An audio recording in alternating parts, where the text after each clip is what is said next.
hills of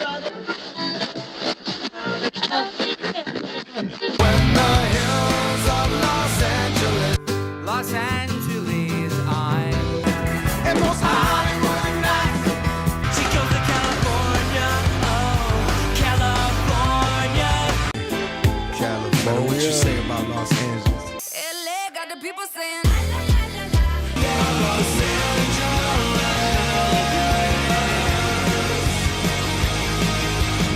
You're listening to Corner of the Galaxy on cornerofthegalaxy.com.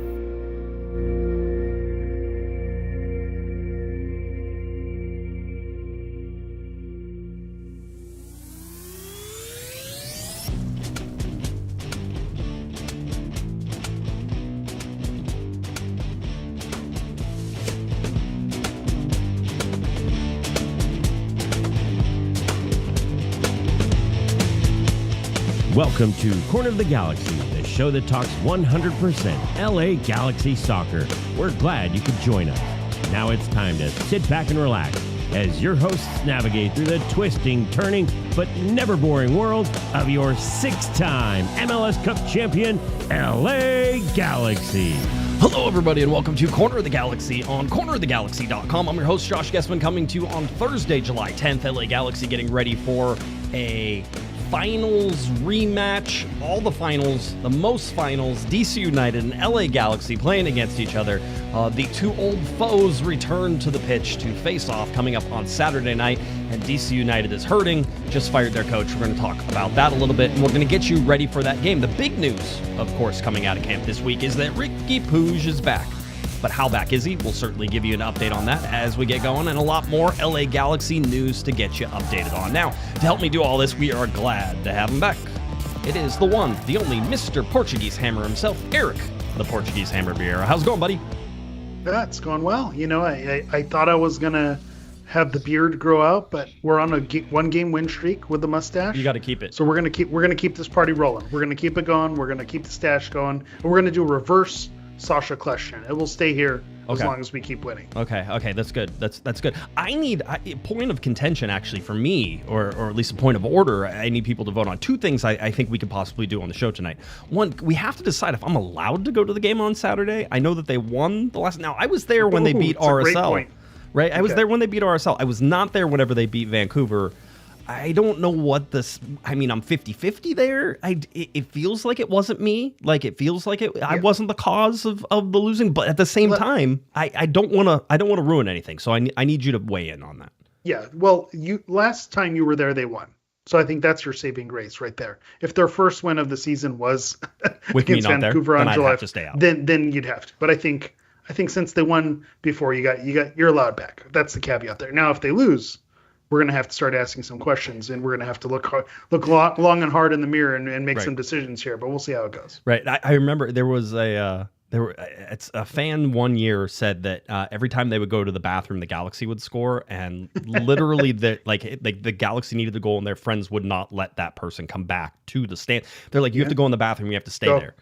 Leave. Go to the tennis court bathrooms too. Yeah. Go far away. Far. Apparently, when you're in the bathroom, that's whenever it happens. And if you need to keep drinking water in order to continue that cycle, then maybe that's also a thing. So there's another thing we could try tonight, which would be a little different for this season.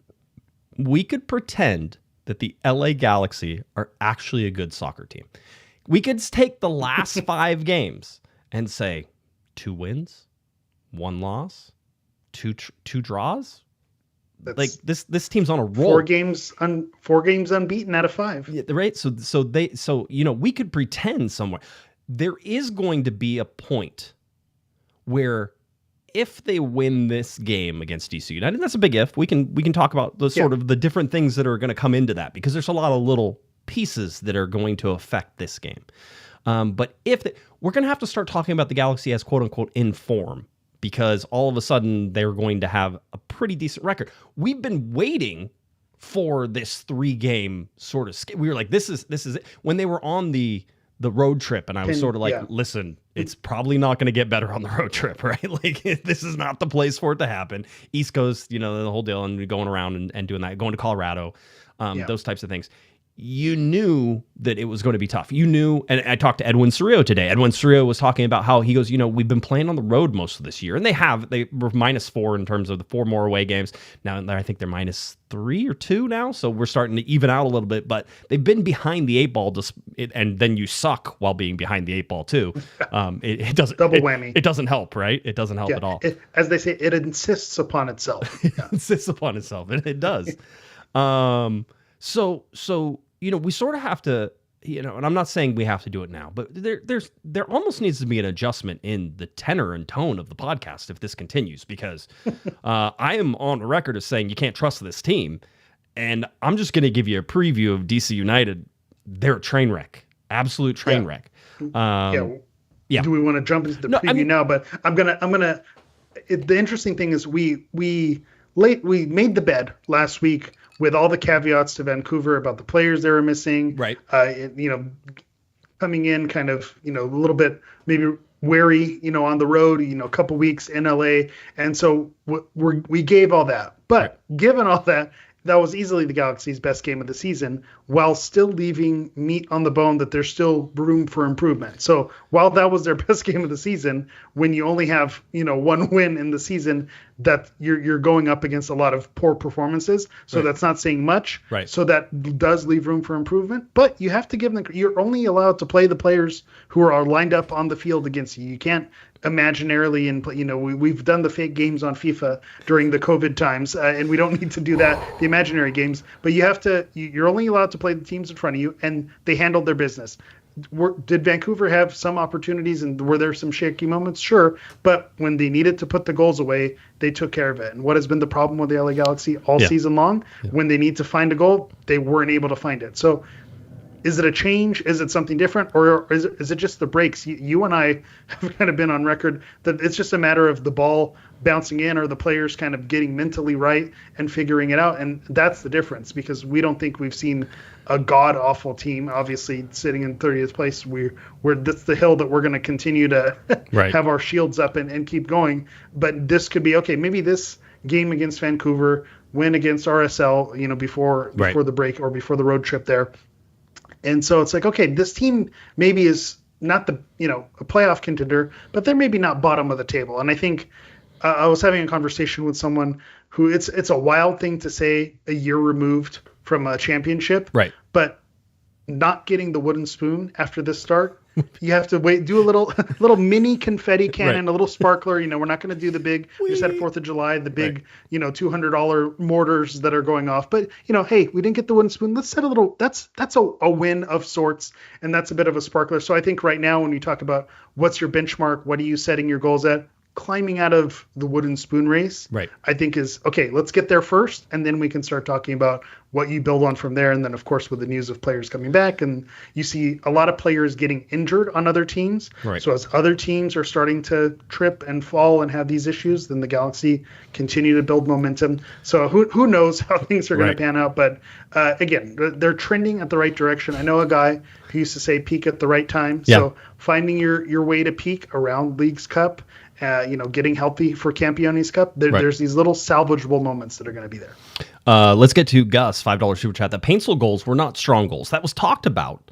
But what about Aude and Paintsel going at it? Is this a reflection of the locker room? It is, Gus. It 100% is a reflection of the locker room, but probably not in the same way that Gus thinks it is. This is not a bad thing that's going on, at least not that I can see, and certainly talking to the guys on a somewhat regular basis. I feel like I have a little bit. Again, it's always Scott French, wonder reporter that he is, covering soccer in the United States since I think before I was born, has always said, and reminds me constantly, is you don't know because you weren't there. You weren't in there. You're not in the locker room. He goes, and you're never going to be in the locker room, right? This is something we have to understand. There is a wall. Yeah. Right. And so sometimes it's a transparent wall. It's a glass wall. We can go up and we can stick our faces against it. It's sort of like the tiger exhibit at the zoo. You can stick your face up against it. You can see the tigers running around. You think you know what's going on with the tigers, but when you're not there, when you're not around, when you're not watching, you're not observing, it's different. And just by you being there, this is, of course, the nature of observance. Just by being there, you've changed whatever you were. Just by observing, you are changing whatever you're watching, right? By being there, we're changing things. That being said, there's frustration because they're not playing well. That's the frustration right now. I don't think it's at the point where, you know, you have to worry about the guys coming to blows, but, you know, a little field side tussle at training might do a little good here and there. There's two guys want to come to blows. I'm sick of you. I'm sick of you not passing to me. Dude, I'm wide open. Pass it to me. You know, we all had that problem in high school, right? Where we went at it. Yeah. And there's a good and a bad to that. It can create a level of toxicity to where, well, now when the player's wide open, then they're never going to get the ball, and that'd be kind of a petty move if you start to see that. I think we've seen that in some years past with some of the stars that the Galaxy have had. Is maybe they lose faith in some teammates and they maybe try to do more on their own than to try to find the open player. But the positive spin on it is, do you want your guys to just, you know, miss a shot or miss a pass and say, oh, well, I guess he missed me that time. Oh, well, maybe he'll see me next time. Or do you want a competitor yelling and chirping and saying, hey, what's wrong with you? You messed up that play. Let's get it right. And lighting that fire. That's the other side of it. You do, at the heart of it, you want a competitor. You want someone who's fiery. You want someone who gets after it. There's a lot of players who get labeled prima donna or whatever you want. We've seen Zlatan get lobbed those names, Chicharito get lobbed those names because, you know, they're pointing at their feet, the arms are going in the air, and to an extent we've seen it with Marco Reus this season as well. There's a frustration level that, you know, his, you know, grabbing the head and kind of pointing at his feet, where he's frustrated with this team sometimes. But at the end of the day, I think that's what you want. You want the expectation raised, and if these guys are going after it a little bit and going at each other, then that means that the expectations are higher than what they're delivering. Again, people were saying it all the time, where's the fight? Where's the hunger? And then here these two guys are going at it. Yeah. Well, is this a problem? Is it causing an issue? And I'm not trying to throw shade at the question. It's a fair question. And it's a good talking point. Yeah, it's a great talking point for the podcast. But this is what you want. This is what we asked for. This is what we want, the expectation to be raised. We want players to not be happy. Even with a 3-0 win, no, it could have been better. We could have given more. We could have scored more goals. There could have been other opportunities. That's what you want from a team. Yeah, I agree 100%. So it doesn't surprise me. It's so hot in the room. I just literally had water delivered up to my wife's gonna be so angry at me. She's like, I can't believe I have to put up with. I was gonna say, do you want me to send you a couple bottles here? Yeah, I mean, you know, we're trying not to put the air conditioners in. That's really what this is about. We are on a mission, and it is starting to fail. It's getting a little, but it's supposed to be cooler tomorrow. We're counting on the fact it's supposed to be cooler tomorrow. Anyway, you know, Joseph Paintsel is a frustrated player right now, and he should be. You know, I will agree with Gus, and I think Gus is picking up on some of what I talked about on Monday, which is show me the speed of the goal that Joseph Paintsel scored, and tell me that's a guy who's in form, right? It's like, hey, good, congratulations, you didn't screw it up, and that's so. It's almost a hot take. Like, you have a guy who hasn't been producing and he finally produces, and you're gonna jump on mad at it. Yeah. Well, it's like I said, getting above the wooden spoon. That's a moral victory. People would jump all over you. Said that's what you're celebrating, is getting over the wooden spoon. And so it's the same thing. Here we are. We're saying Paintsel doesn't have his head scrolled on right. He's got the yips. Whenever he gets in front of goal, he can't get it done. Here he is. He scores 2 goals. He finally gets it done. We're saying, yeah, but that wasn't a clinical finish. It wasn't the Joseph Paintsel that we saw last year. And again, that kind of goes back to our perspective where, okay, our expectations are raised. We've seen a better Joseph Paintsel, so we know there's more in there. And so that's what the expectation is. I think baby steps. I'm not going to bash the guy for scoring 2 goals. Right. I think he needed to break that duck or however you want to slice it, and he did that. He got the mojo going, and so I think sometimes you need the ball to bounce off your face, or you need the deflection to go off your knee and have it bounce in. Sometimes you need that in order to get the momentum rolling in the right direction. Somebody, you mentioned duck, and then you said slice it, and you made me hungry for like some Peking duck. And there was a place whenever I was living in Arizona that was like a Chinese market that you could go into, and they had the duck like roasting right there and the stuff, and then you could just go up, crispy skin. You just get some cuts of duck in there. It was delicious. So now you made me hungry, so I appreciate that. Yeah, eating pot. So not only do we support pato on the show, we also support eating pato. Yeah, 100%. So, yeah, we cover all the bases. Crispy is crispy. Oh, so good. I had a steak bowl, by the way, tonight. There's a place not too far from us that does like sliced steak, mashed potatoes, and then broccoli, like crisped broccoli on the broiler, so that way it's a little charred and stuff, which is my favorite way to eat broccoli. And this bowl is like my favorite thing to have. It is everything a dinner should be, and it's in this little paper bowl like this big, and you just eat the whole. It's outstanding. That's it. So sounds like flame broiler. I'm sure it's not flame. It's broiler. not. It's a like a level above that, right? But I'm not knocking flame broiler, by the way. There's a flame broiler just open near me. I was like, am I back home? And then on the wall it says open in Orange County, Calif. I was like, hey, these are my people. They're remember here. this. We're here. We made it. Folks. Do you guys remember me? By the way, we do have some awesome comments in here that are just hanging around that I have to get to as well. Joe says, Galaxy are back. Puig is back. Back to back? No, Joe. No, Joe. What a haiku. That felt like a haiku, didn't it? Yeah. It was. I like it. I like the energy. Yeah, and then it's Chris. Yo, when did we get a young Ron Swanson on the pod? That I believe that's a nod to you. So Ron Swanson, what a guy. What a character. If you want to tell everybody what San Diego means, it's whale's vagina. I'm pretty sure that's what it was. That's Ron Burgundy. Ron Swanson. Oh, Ron Swanson, Parks and Rec. I'm sorry. Rec, yes. I thought, I feel like you're more Ron Burgundy than Ron Swanson. It can go either way. Either way, you're right. I'm honored. 100%. I'm honored either way. Yeah. 100%. My favorite Ron Swanson is whenever he shows him a permit. He goes, "Here's my permit," and it says, "I do what I want." Right, like that type of thing. That's my famous Give me thing. all the bacon and eggs you have. I know it sounds like I'm saying give me a lot of bacon, but I mean give me all of the bacon and eggs. Parks and Rec, underrated show. Yeah. Great show. Yeah. I think it's underrated though. People don't usually put it up there, and they're sleep on it a little bit. Yeah. It's a sleeper.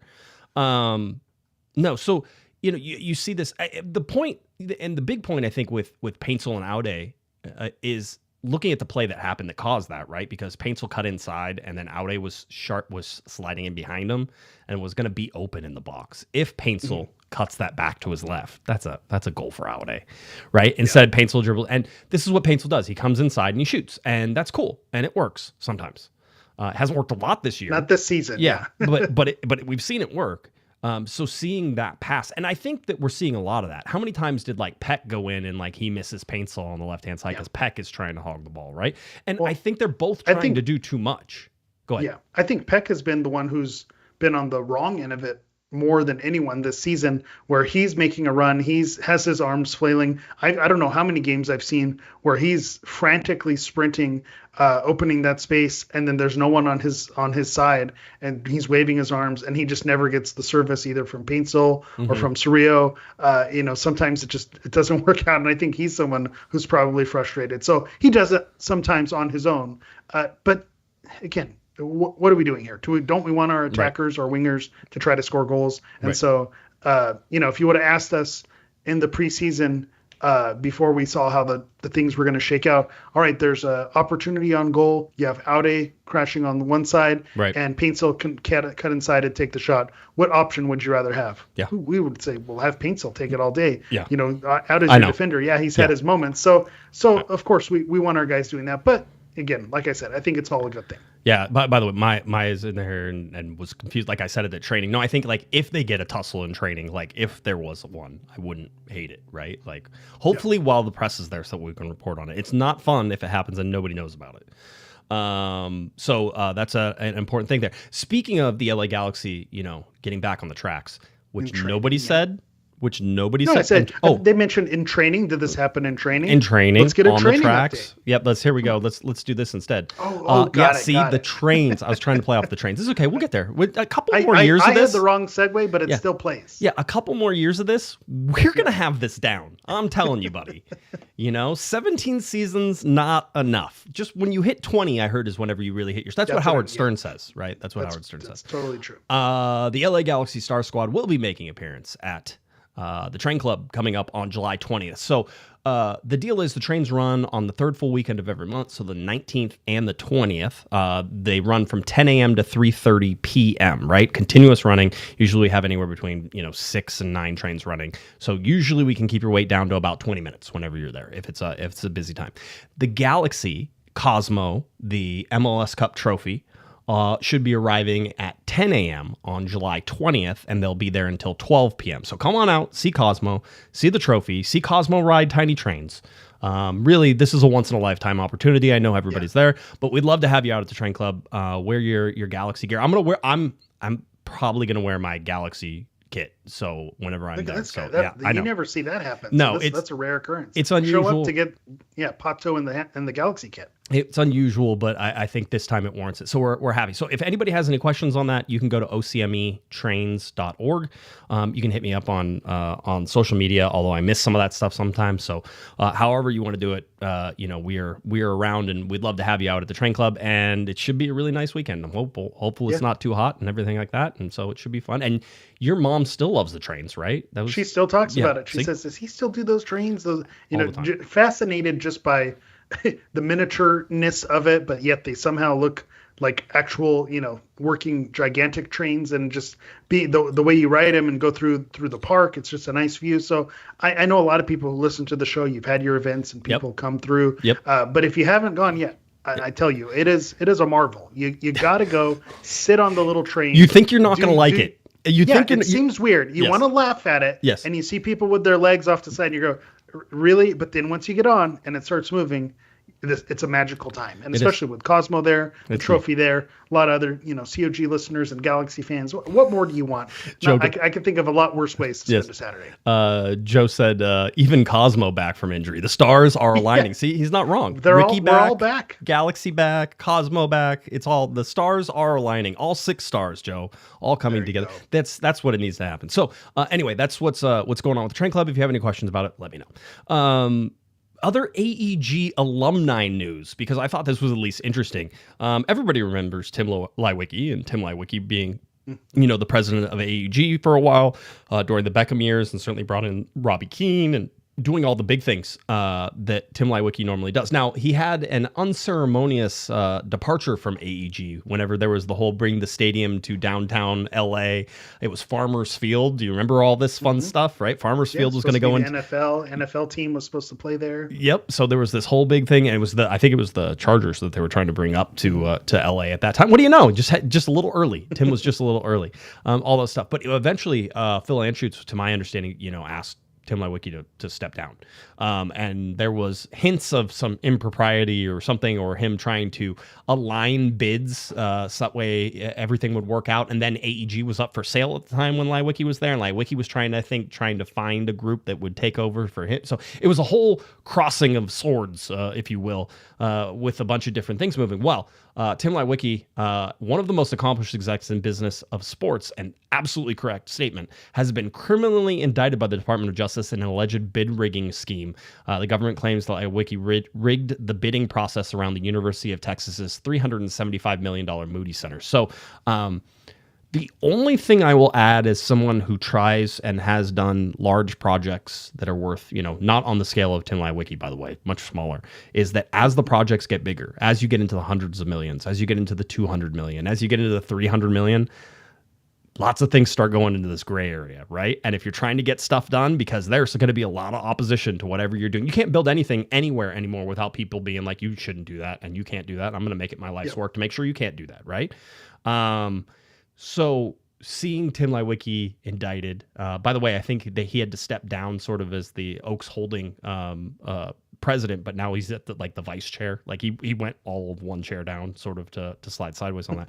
So we'll see what comes of that. I just thought it was interesting as an AEG alumni news, and sort of tying that all back in. And what has Tim been up to later? Remember, went up to Toronto with MLSE and was up there. So yeah. That's it's a Maple Leaf Sports Entertainment, by the way, is MLSE, just in case you were playing the home game. So yes, thoughts? Not Major League Soccer. Yeah, just my jaw isn't dropped. I'm not clutching my pearls just yet, because whenever you deal with city councils, school boards, boards of universities, it's not uncommon to see kind of certain businesses get the bids, and even when it's done on the up and up, you still have people complaining that it wasn't done the right way, and how did this person get the bid, or so to me it just doesn't seem like it's uncommon in the building world, especially when you talk about the high stakes and sometimes the high level corruption that happens in college sports and things that go with it.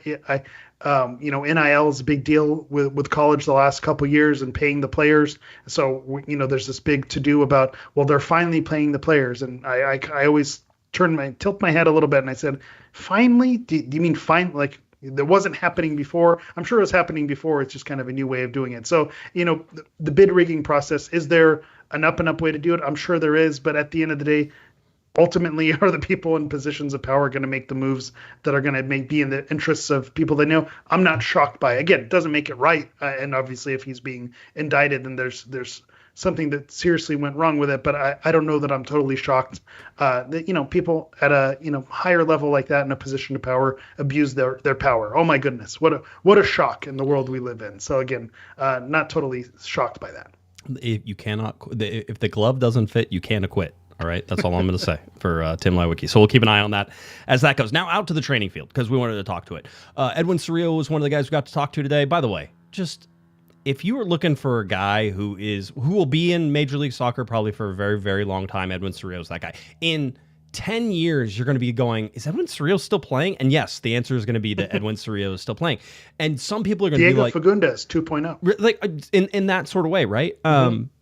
And some people are going to be really turned off by that, being like, oh, well, what? He's not good enough to go to Europe or he's not good enough to go somewhere else. I mean, maybe he'll try his hat somewhere else, but I don't think he's going to the EPL. I don't think he's going to La Liga. I don't think he's going to Serie A, right? I don't think he's going to the Bundesliga. So if you're trying to figure out where Edwin Cerillo really fits, not a knock on him. It's Major League Soccer. And he's going to play for the Galaxy if he wants to for probably like the next 5-6 years. Yeah. The position he plays, the steadiness at which he plays it. And remember, he came in as sort of a young guy out of the Dallas Academy, the FC Dallas Academy, and all those things that sort of happened there. And to watch him and the way he plays, he's going to peak here in the next like 2-3 years, and everybody's going to be like, "Oh my God, he's so good!" And you're like, "Yeah, he is so good," and the whole deal. So, I mean, it's one of those. I really have so much respect for the game that he plays, and how it's not flashy, Eric. He's not out here like stuffing the stats everywhere. Mm-hmm. But if you were watching the game, you can't not notice his play.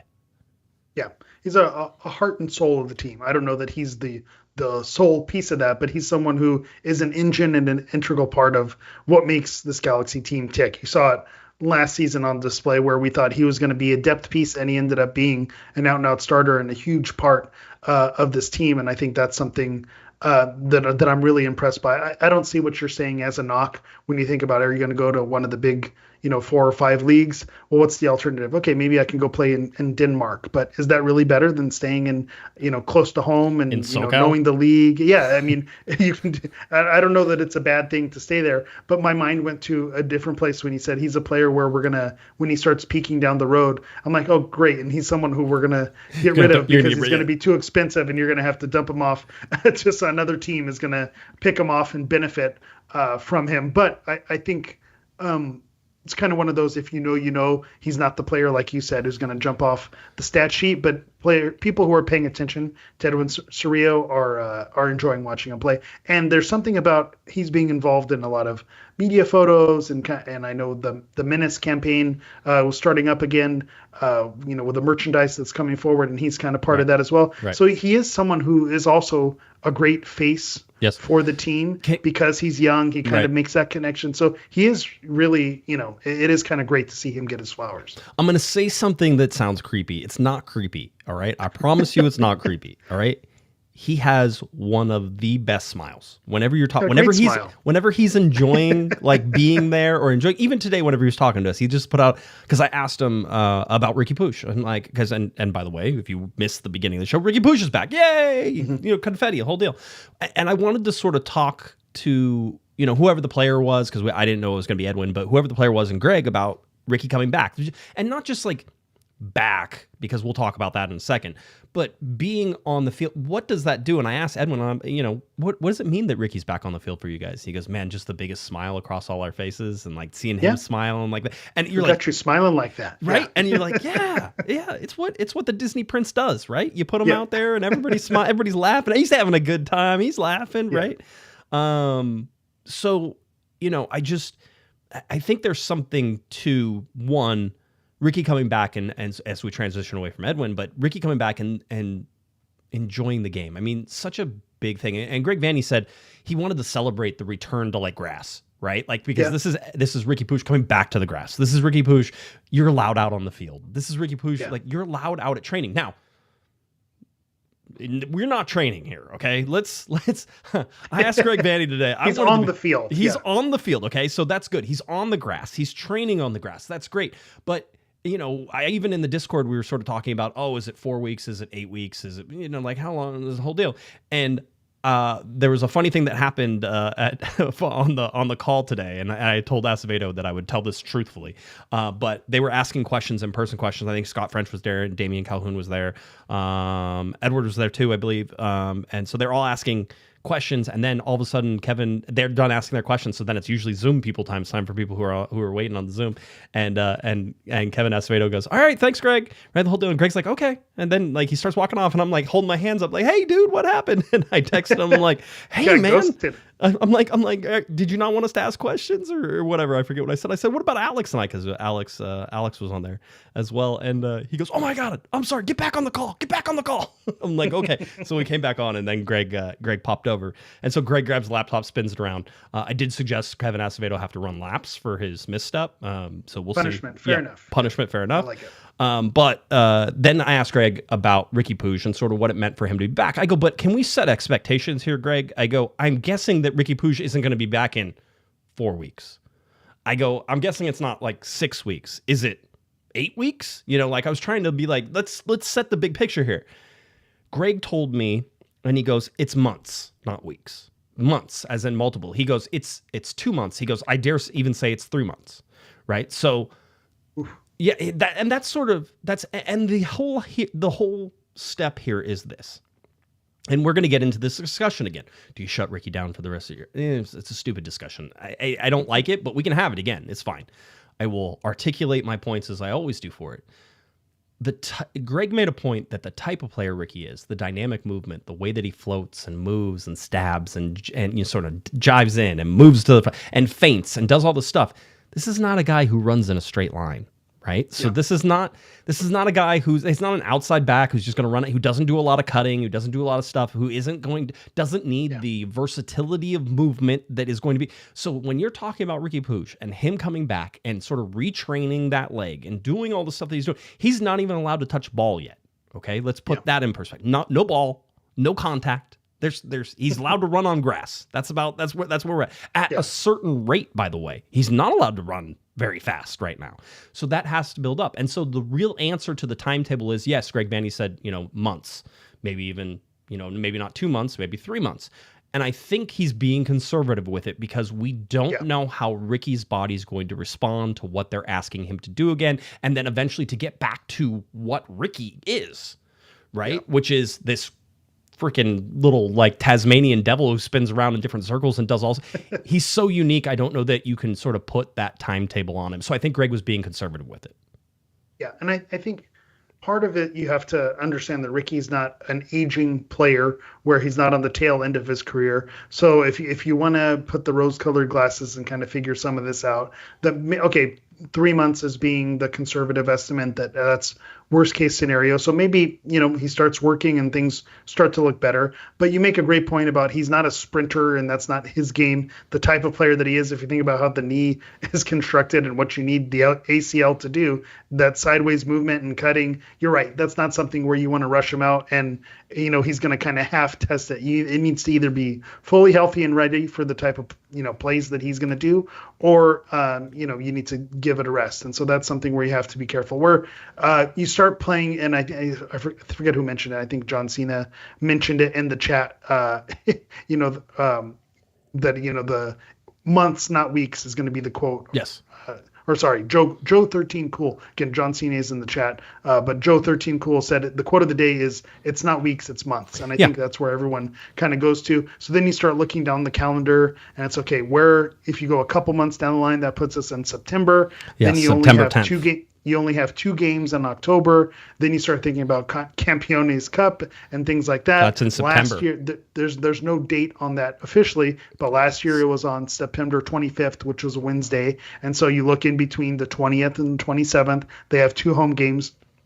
against Cincinnati and Kansas City. So midweek would seem like a perfect time. So late September, is that 3 months? Is Right. that the one you have circled? And is that the game where you want to debut him? You know, do you want him coming off the bench in that situation? Do you want pressure on him? Or do you want to, hold off and wait a little bit more? So it just raises those questions. Again, given how the season started, I'm not in a hurry to rush him back.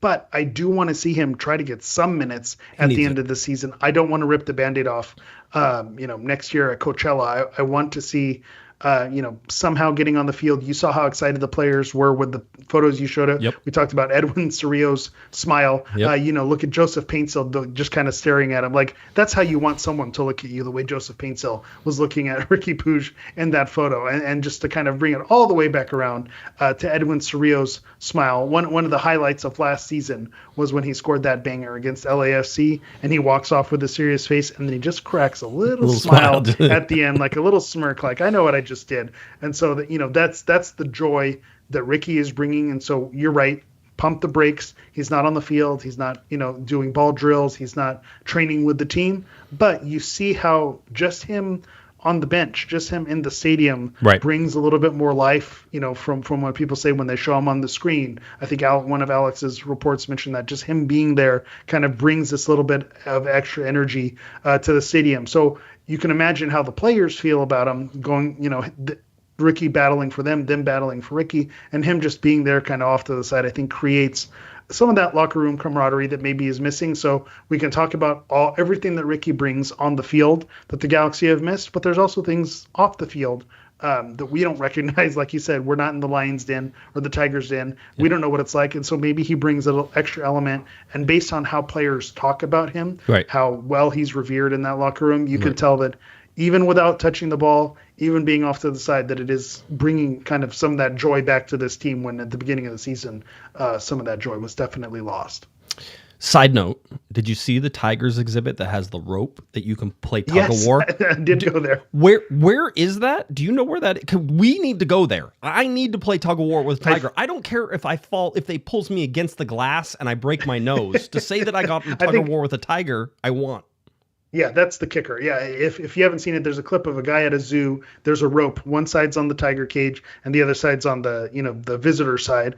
And so this guy, big gigantic guy, pulling on the rope, and then the tiger's on the other side pulling the rope. I've been to exhibits where they have it where you pull on a rope, right? And like, this is the resistance of an elephant. This is the resistance of a monkey. This is the resistance of another animal. And so I've seen that, but I haven't seen an actual tiger pulling on the other end. That's impressive. So again, I'm with you. I'd love to see that. Maybe they should do that at training. We do a little tug of war, pick your player. I want to do a tug of war against Paintsill today. See how it goes. And so maybe that'll work. It's the quickness with him you got to worry about. Like just the feet. The synapses firing, all this. He's so fast. Everything about him, like his muscles are so fast. Everything fires so fast.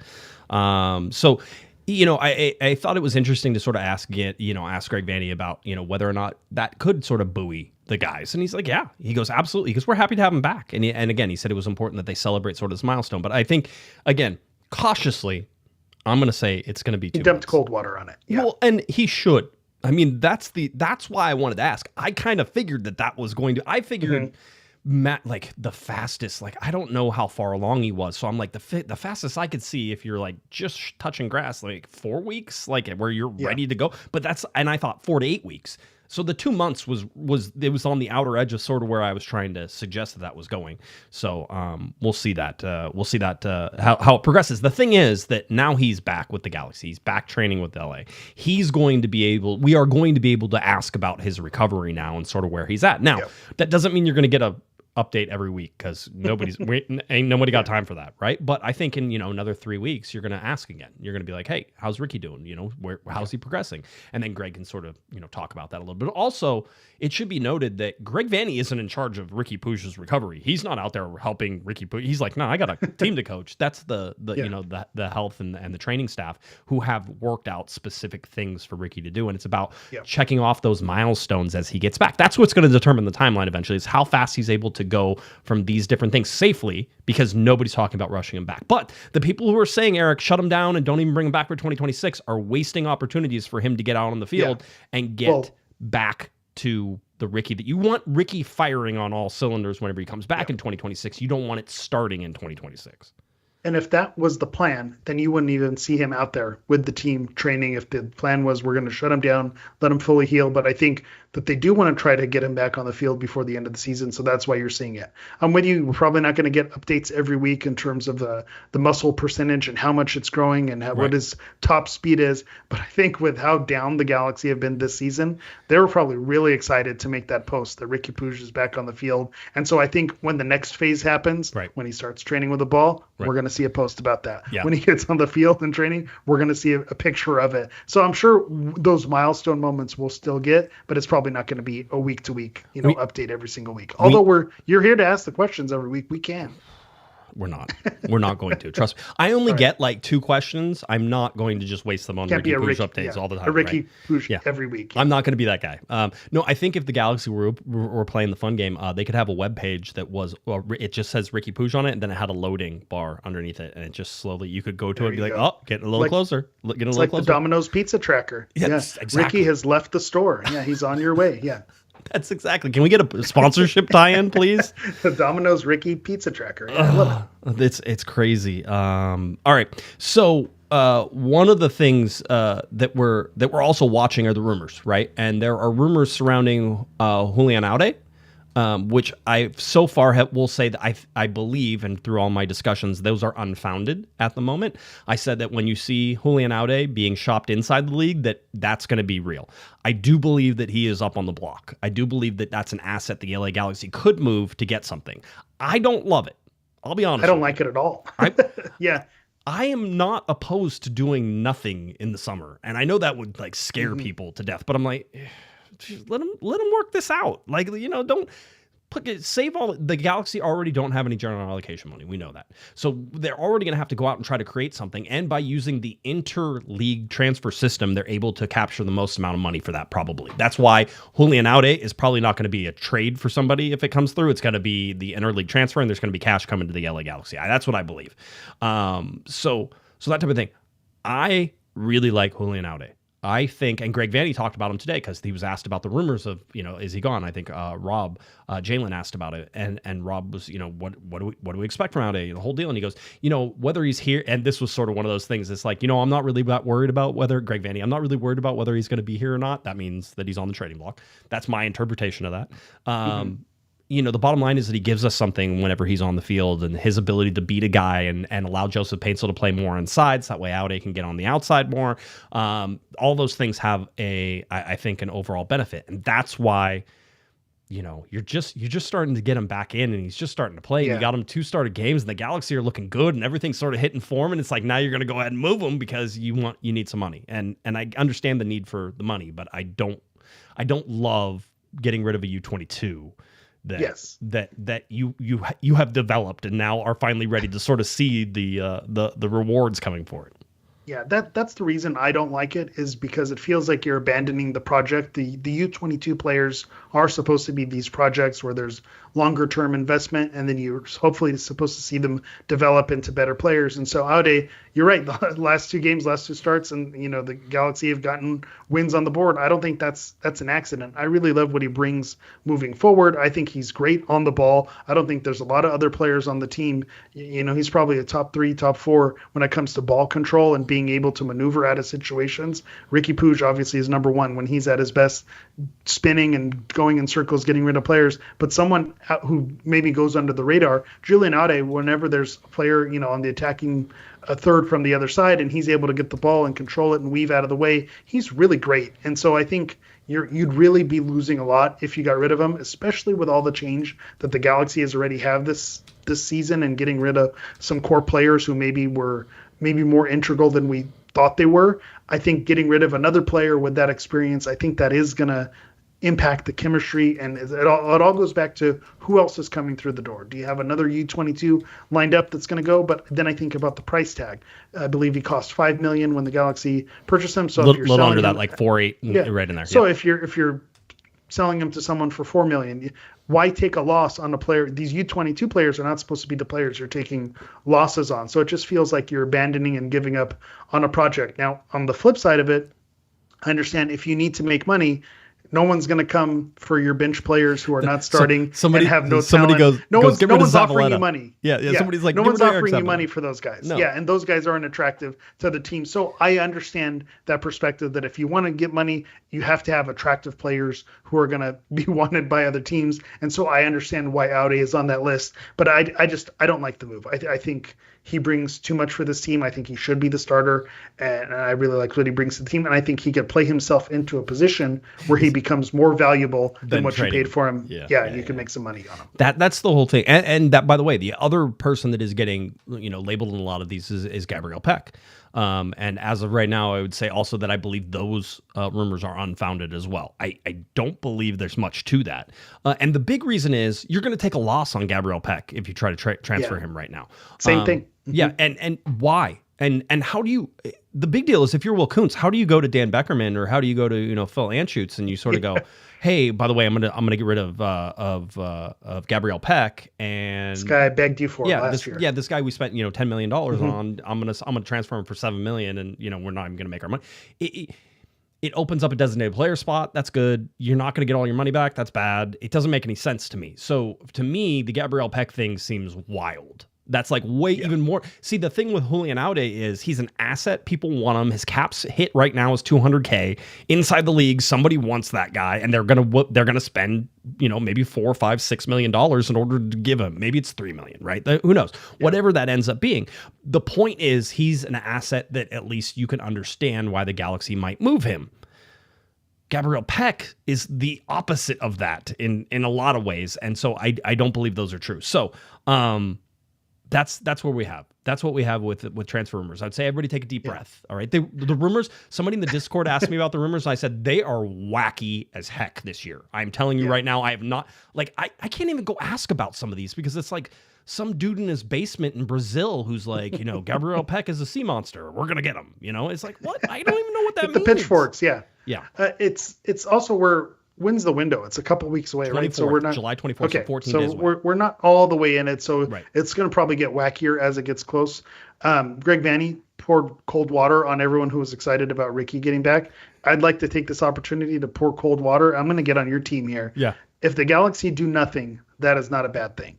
I think this season being what it is, you're not going to make your team that much better or getting a little bit money here. And so, hey, if they don't do anything, what are they? They're going to fall to 16th place in the West. That's not possible. Yeah. So it's not going to get any worse from here. So I'm okay with nothing happening this window and totally loading up for 2026 and figuring it all out. Patrick, by the way, late to the pod today. And he crashes through the suspended ceiling of the podcast coming through. It says sell everyone except for Cuevas, right? Which is which is something he's been shouting now for a while. I would ask that if you're going to go that way, I would say sell everybody but Cuevas and Cerillo.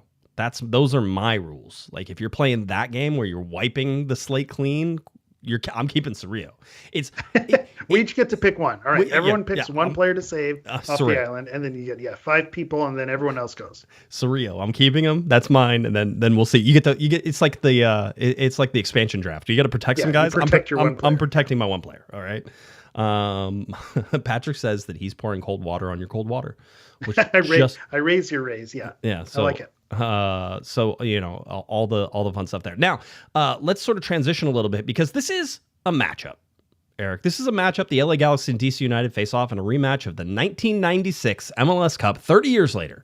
Classic. Isn't that fun? On Saturday night, the LA Galaxy welcomed DC United to Dignity Health Sports Park in a rematch of the inaugural MLS Cup in 1996, a 3-2 victory by DC at then Foxborough Stadium in Massachusetts. Joseph Paintsel of the LA Galaxy was not playing in that game, but they have him listed in here. Joseph Paintsel of the LA Galaxy and Christian Benteke of DC United will look to etch their names into the latest edition of this original rivalry, one that features the two teams that have appeared in the most MLS Cup matches than any other teams in league history. LA Galaxy has appeared. The funny thing is that, like, if you get anybody with the LA Galaxy, you can combine them to be the most because the Galaxy have 10 finals appearances, right? 6 MLS Cups, and DC United has 5, which good for them. It's good. 4 stars. This is 10 stars between us. Yeah. Most stars on a jersey in a very long time. Yeah, it's 6-4. It is the most stars on the field. So that's what the in terms of the jersey. So 6-4, which is a pretty nice little a roundup there. So that is the thing. And somebody in the chat room earlier said, I think it was I Got Jams. Remember when LA and DC was like the it match? Like it was the match you wanted to get to. It was the match that you wanted to pay attention to. There's a lot of stuff going on at this as well. A lot of that has to do with the fact that the LA Galaxy have sucked really bad up until this point. So, now that maybe next week we're talking about an inform LA Galaxy. We're going to have to turn the page eventually if they start winning, which they have. They are on a 2-game winning streak at home right now, and they could extend that to an actual 2-game winning streak back to back, and then a 3-game home winning streak. And then they have Austin coming up midweek. They could make it 4 games.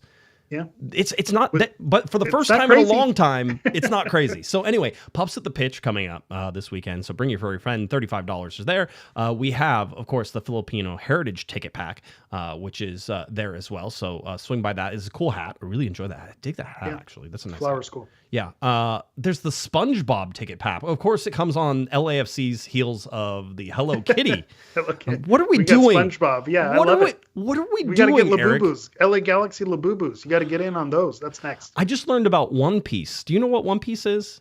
I heard you guys talking about. Okay. I'm aware of it. I don't watch anime, but I'm aware of One Piece and the hats and the whole thing. So again, while I'm not into it, I'm in around enough. One thing about DC United and this game coming up, we talked about with the Cali Classico and the San Jose Earthquakes, how that's kind of a secondary rivalry. Right. To me, DC United has always been that secondary rivalry. I feel like you need a West Coast, East Coast, a little bit of a rivalry here. It's not New York. The LA New York thing is there. But I think with those early championship matchups, and if you go back and watch that 96 MLS Cup, it's a heartbreaker because the Galaxy had that game. It was won, and it was very, very late. The DC United stole it and then got the golden goal. But I do feel because they were kind of trading off championships there, and first to 5 and that whole deal where the Galaxy finally passed them up, and now with 6, I always felt like this has been one of the marquee matchups. It's not as cool now, especially given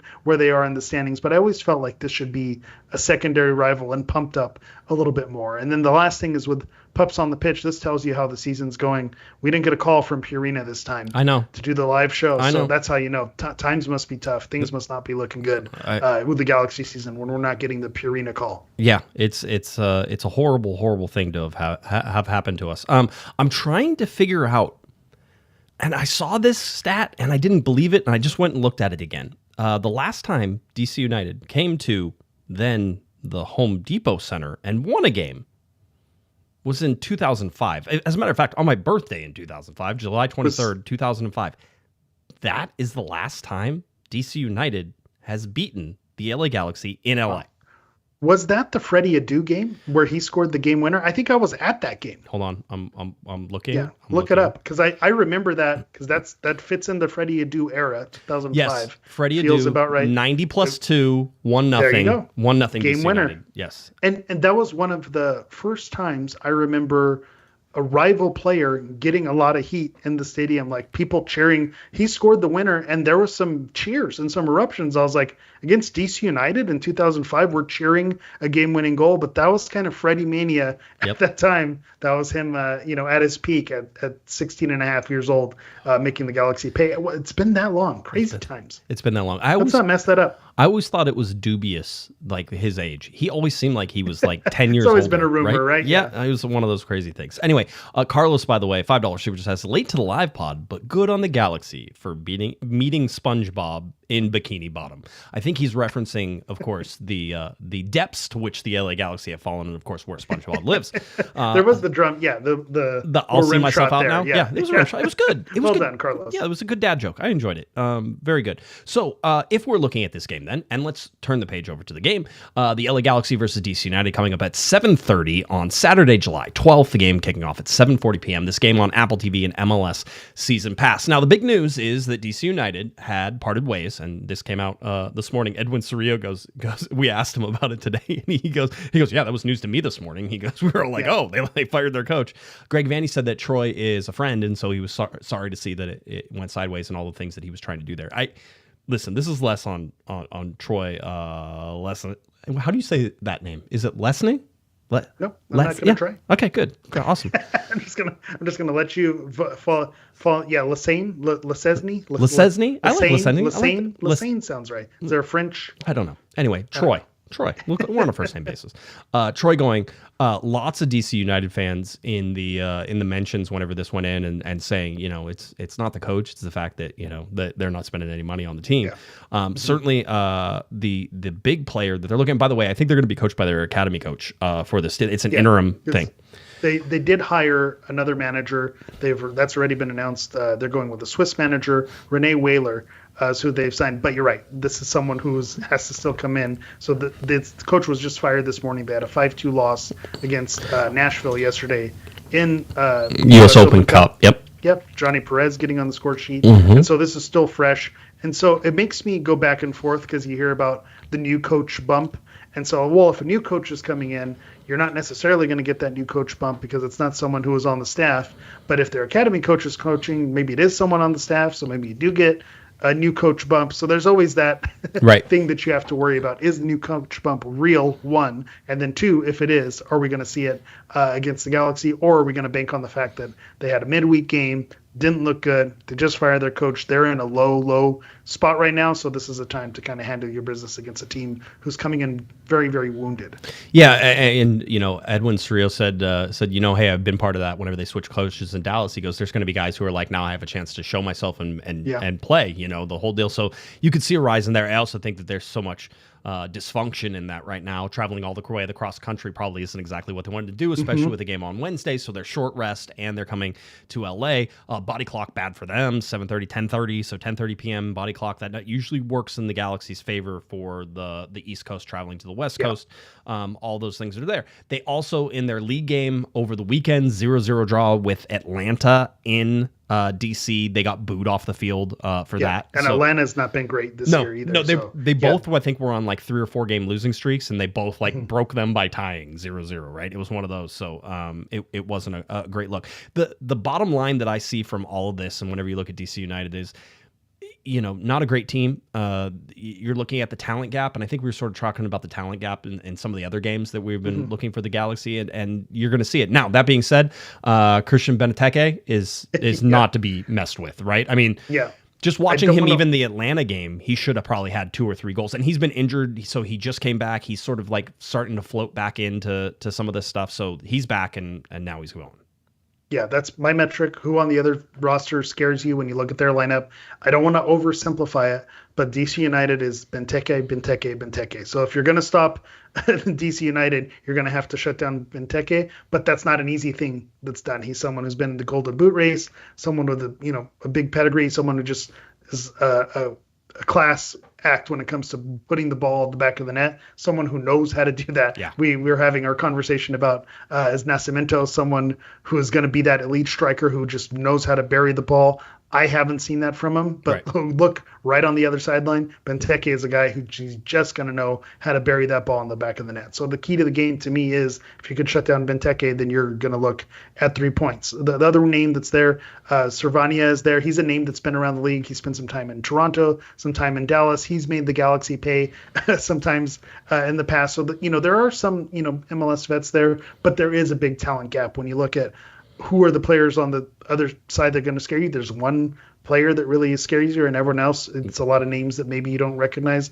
not household names. And so, okay, this is your opportunity to take some points. There's a reason why the DC United fans were in the mentions saying it's not the coach, this roster is not good enough. Right. And so, okay, if this roster is not good enough, then the Galaxy, the roster is good enough minus, one player, then they should be able to handle their business against this team. Yeah, Peglo, another one in there that I've been watching and certainly has a good, pretty high season score as well. So just watching how they play. Listen, like to get out in transition. You can certainly see that whenever you watch them play against Atlanta at home. I have a feeling just based off of their, average average possession at 48.9% and the Galaxy at 52.7%.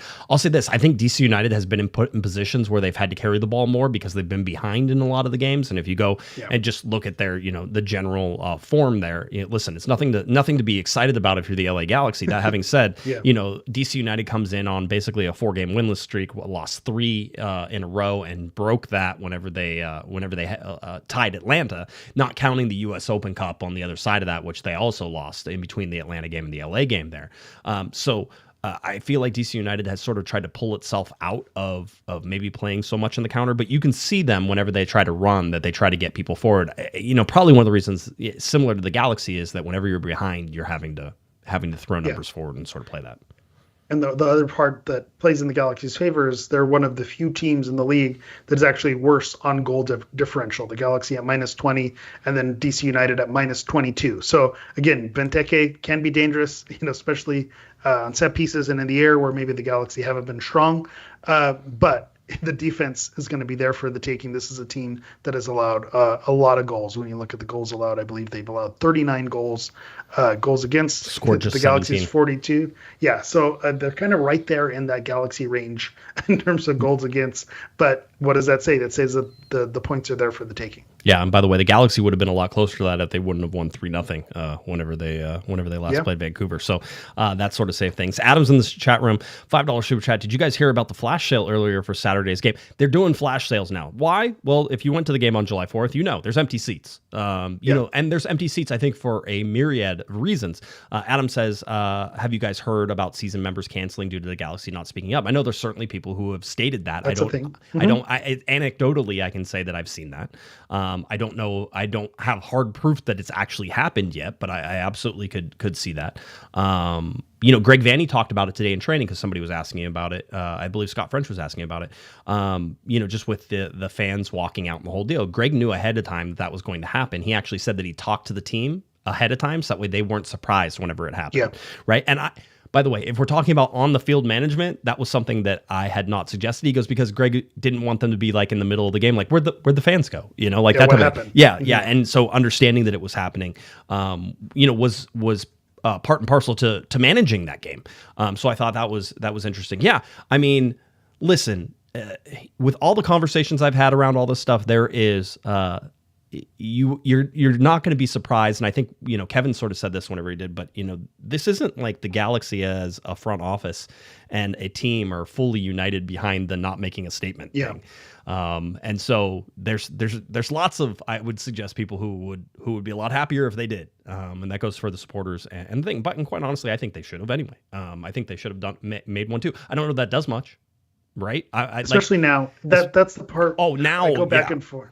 Yeah, so you do one now that makes absolutely nobody happy. I don't think there's anything that they could say crafting a statement that make people say, someone who's already left. There are people who have stated, I'm leaving because I know I'm not renewing my season tickets because I'm not happy with the way they handle the situation. I don't think there's anything that the Galaxy could say now that is going to bring that person back. No. So it's just a matter of figuring things out. And I don't want this to come across like I'm dismissive of the situation, but I think when the Galaxy start winning and they're playing for a playoff spot, and I think some of that will start to go away. But I think you have the Galaxy in a really low season, one of their worst seasons they've ever had. Being crappy is not helping, right? Yeah, and then you have on top of this the unrest that's around it. It makes for a recipe for empty stadiums and for it to not look really good. Not to say that there are people when the Galaxy are doing good, they were against it. We saw, in previous seasons where they pushed back against it, and some of those boycotts worked, and it did what it needed to do.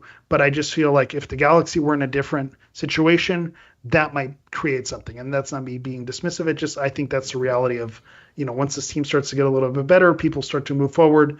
Again, not normalizing anything, but it seems like there's going to be a shift, hopefully. And maybe I'm being too Pollyanna-ish that, down the line we'll start to get back to somewhat of a normal time. But right now it's definitely not one of those times. And I understand why a lot of seats are empty right now. Yeah, 100%. I have no issues with it. I thought from the on the field perspective and seeing what Greg Vanny sort of did with the club to let him know, I thought that was interesting. I really feel like if somebody could take the handcuffs off Greg Vanny, he would probably really would like to talk. As he said today, he has his own personal views on it, and that's sort of where he left it and the whole deal.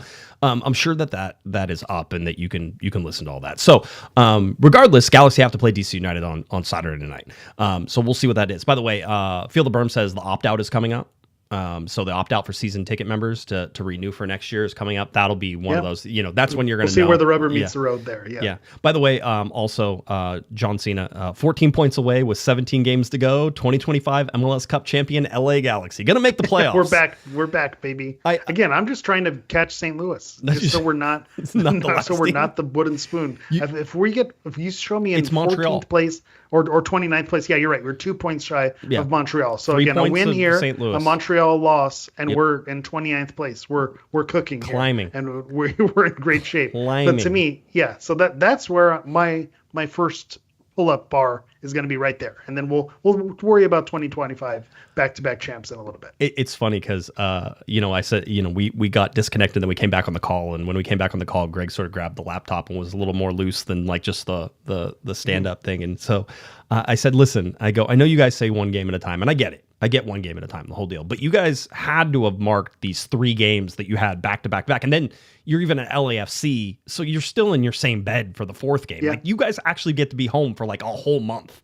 You had to have marked this as a way to be able to sort of pull your head above the water, right? Because you haven't been playing well. This had to be it. And he laughed. He goes, yeah, of course. He goes, now, and he went on to talk, and he goes, yeah, but he goes, eventually it came back, and he goes, I don't want to get back to the one game at a time. He goes, but when you look at where we're at, he goes, we can only take one game at a time.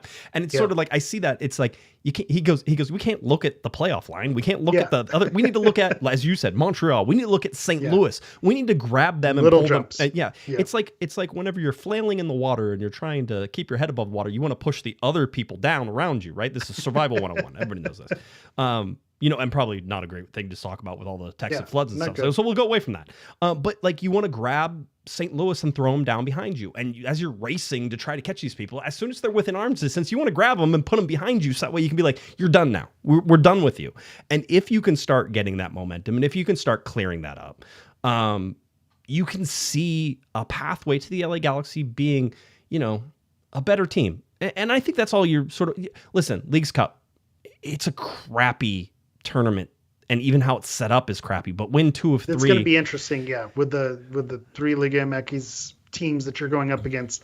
I'm curious how this is all going to shake out. Win 2 of 3 and you go to the next round, win 4 more, and you qualified for CONCACAF Champions League, right? It's like that's the basics of it, but understand that, like, just like last year where we were so excited for the LA Galaxy to win 2 games in a row or 3 games in a row, something that they don't do, right? Under Greg Vanney, historically, they get into the playoffs, and what do? They just rout everybody, right? And it was like, oh, so that's how it works. That could happen in that tournament. I just think it's a stretch to sort of there's going to be a lot of people putting a lot of eggs in the Leagues Cup basket, and I would suggest that is not the best tournament to sort of be like, oh yeah, it's going all the way. You're going to have to get some breaks in there, and I don't know what the breaks are yet because I haven't seen this version of the tournament yet. Well, I think it's going to be injuries. It's going to be, where the games are played. It's going to be getting on the right side of the bracket. Stranger things have happened. I'm wearing my Adair shirt from Euro 2016, where Portugal had 3 draws in the group stage, ended up on a convincing side of an easier side of the bracket, and found themselves in a final, ended up winning the whole thing. So it's sometimes the bounces go your way and you get a little bit of luck. And so if people want to put their eggs in the Leagues Cup basket, I'm going to push back and say, what else do we have to push our eggs into? Let's go. Let's go all in on the Leagues Cup, because that's all we got. And then you're going to get Campeones Cup, which is 1 game. Somebody goes, I think we should go all in on Campeones Cup. I'm like, it's 1 game. Of course you go all in. Like, what are you worried We're not worried about who's on the outside of that, Cincinnati and someone else. Yeah, we're not worried about those games. Yeah. Yeah. So yeah, just to sort of pay attention to how this goes and how it plays out. The important thing here is to look at this DC United game. This is a game the LA Galaxy should win. I'm going to say it right now. I have been you can't trust them, and I won't pick them until this is the game that I'm going to be telling you right now that they should win this game. Let's go to D ratings, so that way we can get our updates. Eric, more lopsided than it ever should be. Heavy favorites. Yeah. So the Galaxy with a 52.7% chance to win. DC United with only a 23.1 chance to win, and then a 24.2% chance for a draw. So we're looking at 75+% that the Galaxy get a point out of this game. And you and I both know that we actually hate when this happens, because whenever it's this lopsided, it usually goes against the Galaxy. When you look at the Vegas odds, opened at plus 350 for DC United and 170 for the Galaxy, but it's now at plus 400 in some places for DC United. So again, Vegas very much against DC United getting wins here. And usually that's kind of a smart way to judge where this game's going to go.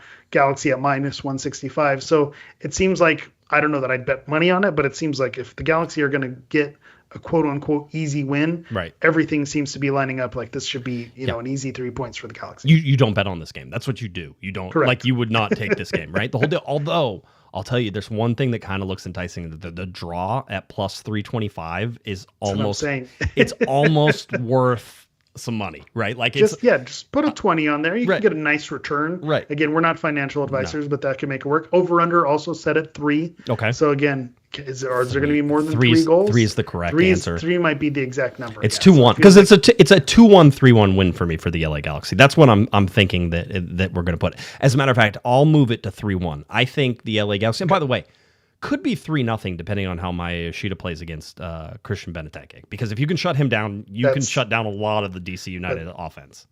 But that's the factor. That's where it goes the other direction. Are you ready for the guaranteed to be wrong predictions? Yes, give it to Should me. we do it now? Yeah. I think Christian Benteke and the Galaxy defense has been struggling. This should be an easy game, 52% chance to win. Right. And I feel like it never is that easy. So I feel like Benteke is going to be able to get in behind my Yoshida and have his way and get a couple goals. So I don't think we're stopping him. So we will need to score those goals. But I think they got 3 goals last week. I think they get 3 goals this week. I think it's a 3-2 win. And I called my shot last week. I said it's a win and a JP brace. Yes. I think I'm going to use the stash luck here, and I'm going to send that good mojo to Gabriel Peck. He needs a game now. Ooh. Paintsville got his moment where he scored his goals. I think Peck is going to get at least 1 goal to start kind of getting that mojo moving in the right direction. I like that. It's a Marco Royce brace for me. 2 goals, and then Joseph Paintsville and Gabriel Peck run into each other. It goes into the net, but nobody actually knows who it went off of. Comes off both their shoelaces. Comes at the same time, both feet at the same time. And it's the first time in Major League Soccer history they have to share a goal. They each get a half a goal. They give them 0.5 goals. 0.5 goals. That's what I'm going with. The LA Galaxy taking on DC United coming up at 7:30 p.m. on Saturday night. Saturday night at Dignity Health Sports Park. Those are always exciting. So make sure you get out there for that one. Other things and other highlights that are coming is that there is the extra time party that's up in the Amex Stadium Club. Always a fun time. Yeah, so DJ So Radical is in there at around 9 p.m. after the final whistle to 11 p.m., which is cool. I usually, if you get up there fast enough, you can see me cut right through there on the way down to the press Run conference. Across, Yeah, right. Just as the music usually kicks in, we're running across there. So make sure you do that. The DJ guest is pregame live DJ set. Oh, good. It captured everything there. Habstract is going to be in there. So they're no Pauly D. Yeah, shout out to the S Post. Had a fake picture of Pauly D being the DJ. Again, LA Galaxy, if you're listening, you got to move it in that direction. You got to go that direction, you think? Okay, I will send in there. We've given you all the predictions guaranteed to be wrong. We've reminded you of all the LA Galaxy news that is up there and in there. So I think our night is pretty much done. Before we go, though, I would like to remind everybody one more time at the Train Club, July 20th from 10 a.m. to 12 p.m. You'll have Cosmo, the Star Squad, and the MLS Cup down at the Train Club in Costa Mesa. That's in Fairview Park in Costa Mesa. If you go on Instagram, I actually have the address there that you can find it. Parking's free. Train rides are free. We do, of course, always appreciate your donations because that's how we keep the trains running. And just in case you want to know how expensive that hobby is, it costs us over $100,000 a year to operate the Train Club. So it is an expensive hobby, but we do it because we have a lot of fun. We love giving train rides, so we'd love to see you out there. Wear your Galaxy stuff. Say hi to me. I'll be on a train somewhere, or hopefully I won't be, and I'll be able to sort of hang out a little bit and do that stuff as long as we have enough people to run trains. If we need people to run trains, I'm running trains. I'll be out there. We need Cosmo. Cosmo needs to run one. We need him. Cosmo will get a train ride. Yeah, we're gonna get that for sure. So we will make that happen. All right. Anything else for you, sir? No, I think we're good. Enjoy the train rides. Like I said, I've already pumped it up. Right. It's a magical time. If you haven't done it, go check out Josh and the trains in Cosmo. It's always a good time. All right, Eric, tell people where they can find you. Let's go. All right, you can find me on social media at Hammer EV9. That's Hammer EV and the number 9. Looking for me on socials, it's at Galaxy Podcast. Head over to cornerofthegalaxy.com where you can find all of our podcasts there. And then, of course, go to your favorite Spotify or SoundCloud or iTunes, any of those places that you can find your podcasts, you can find Corner of the Galaxy. We can't wait to see everybody out there on Saturday. I'll be there on Saturday night. Can't wait to see you. Hope everybody has a wonderful, wonderful weekend. Please be safe out there. And we will see you very, very soon. So for Mr. Eric, the Portuguese Hammer, I'm Josh, Pato Guesman. You've been listening. You've been watching to our little Corner of the Galaxy. Have a great one, everybody. You've been listening to the Corner of the Galaxy podcast on cornerofthegalaxy.com. You can follow the show on Twitter and Instagram at Galaxy Podcast. And be sure to check out and subscribe to iTunes, Stitcher, and Facebook by searching for Corner of the Galaxy. Fans, we thank you for listening. We ask that you be kind and courteous to your neighbors as you leave the podcast. We thank you for joining us and look forward to seeing you again. Until then, I'm Michael Araujo, and on behalf of the entire Corner of the Galaxy crew, goodbye, everybody.